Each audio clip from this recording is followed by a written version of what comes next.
ak viete o niekom, kto to prešiel bez cheatov, tak mi pošlite prosím vás link. Lebo podľa mňa nie je také video, že to takto prešiel bez cheatov. 99 noci v lese.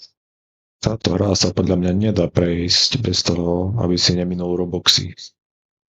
Skúšal som to dosť veľakrát a furt skapem.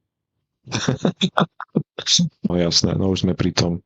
Čiže keď chceš dačo, hneď Robuxy, koľko chcete chlapci, za to, aby som mal takú trápnu pušku s 20 nábojmi alebo koľkými, 2,50.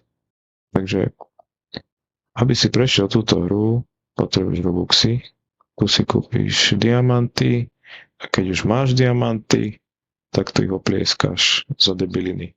Čiže najzákladnejší je 20 diamantov za 2,50. No a za 20 diamantov si kúpiš čo? Nič. Nejde o to, že to nie je veľa peňazí, ale ide o to, že hra by mala byť zadarmo. A proste ako keď ju nedokážeš prejsť bez toho, aby si niečo kúpil, tak na čo je taká hra? Lebo tá hra je vyslovene tak postavená, aby z vás ťahala prachy. O ničom. Proste prachy, ináč sa nepohneš.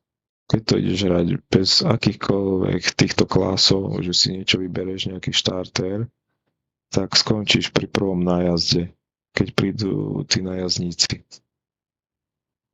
Keď hráš sám. Ani to nejdem hrať. A že si zapnem Minecraft.